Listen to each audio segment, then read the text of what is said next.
아이가 뱃속에 있을 때가 편했다. 또 태어나 누워있을 때가 편했다.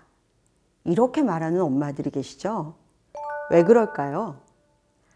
아이가 18개월쯤 되면요, 많은 엄마들이 힘들어 죽겠어요 하고 하소연을 하죠.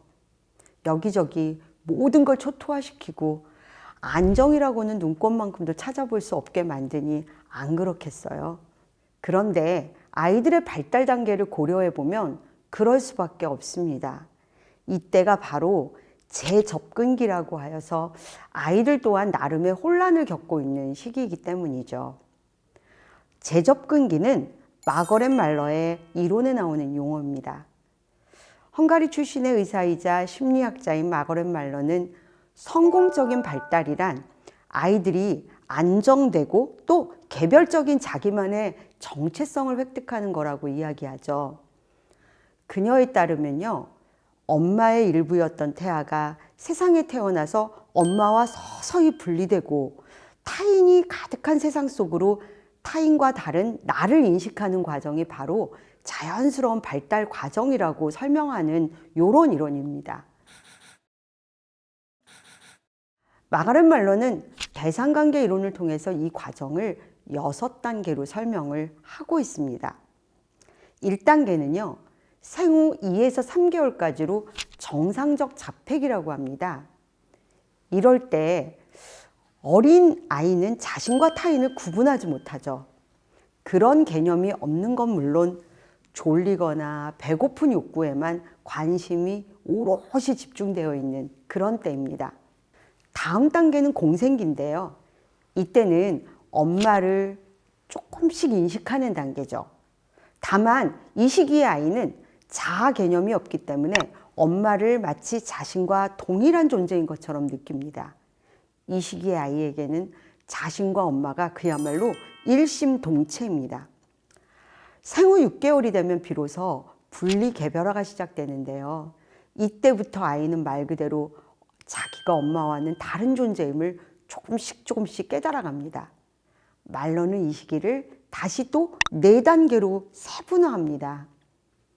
분리개별화의 첫 단계가 부학인데요. 이 시기의 아이는 마치 알에서 깨어난 것처럼 주변의 사물과 인물에 관심을 갖습니다. 모빌이 움직이는 걸 보고 유심히 보고 장난감에서 나는 소리에 귀를 기울이기도 하고요. 엄마의 얼굴을 만지거나 머리카락을 잡아당기면서 엄마를 탐색합니다. 부화기를 지나서 연습기에 다다르면 아이는 자신의 손과 발을 이용해서 기고, 서고, 걷고, 이때부터 엄마로부터 떨어져서 행동을 하죠. 내가 할 수 있어. 나 잘할 수 있단 말이야. 이런 생각으로 자신의 몸을 움직이며 그것에서 성취를 느끼고 무척 기뻐하죠.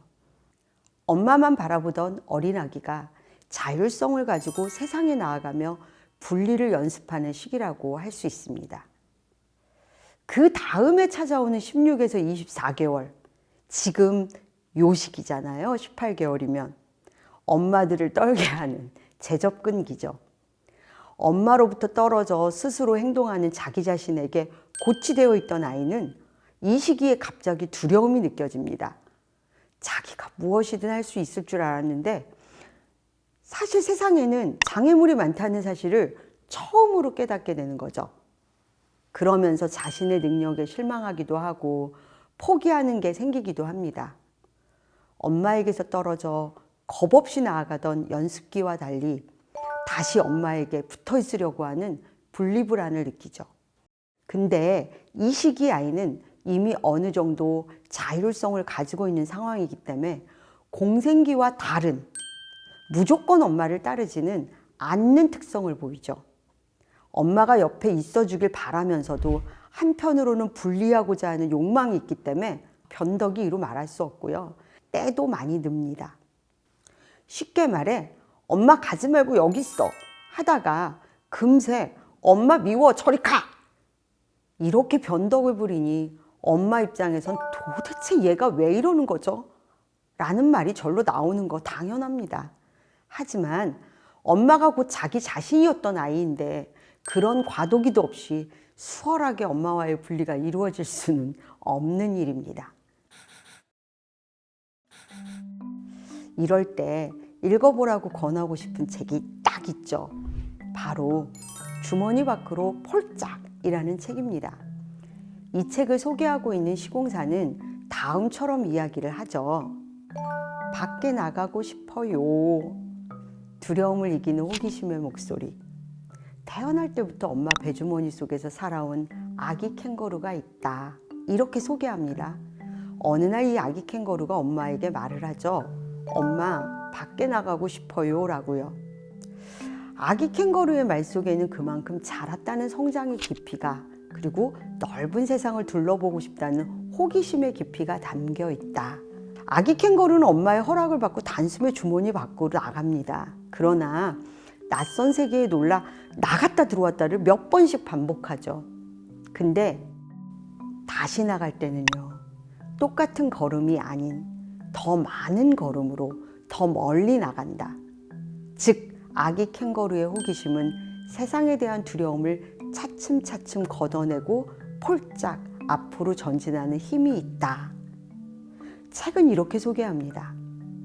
실패와 두려움을 이기는 건 호기심이죠. 호기심은 도전의식을 키우는 기반입니다.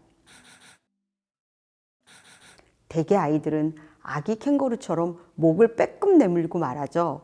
엄마, 밖에 나가고 싶어요. 라고. 어린아이들의 이 작은 가슴에서 나오는 이 소리. 아기 캥거루처럼 드넓은 세상을 경험하고 싶은 욕망이 묻어있는 목소리죠. 이 목소리는요, 세상을 알고 세상을 이해하고 세상을 다스리는 존재가 되는 출발선, 건강한 자립의 원동력이 됩니다. 나가고 싶다는 꿈을 꾸는 것, 지금 있는 곳 넘어 다른 세상을 꿈꿔보는 도전의식과 호기심은 성장하고 있다는 증거입니다. 밖에 나가고 싶은 아기 캥거루의 욕망, 아이들의 갈망은 성장의 증표가 아닐 수 없습니다. 시공사 소개글에서처럼 아이들은 엄마를 떠나 조금씩 분할을 하고 그러다가 다시 엄마 배주머니로 재접근을 하고 또 조만간 다시 나가기를 반복하다가 어느 순간 안정적이며 완전한 개별화를 하게 됩니다. 그러니 조금만 견디어내기를 부탁드립니다. 아예 당분간 요 시기에 우리 집을 깨끗하고 깔끔하게 유지한다는 걸 잠시 내려놓아도 좋다고 감히 권합니다.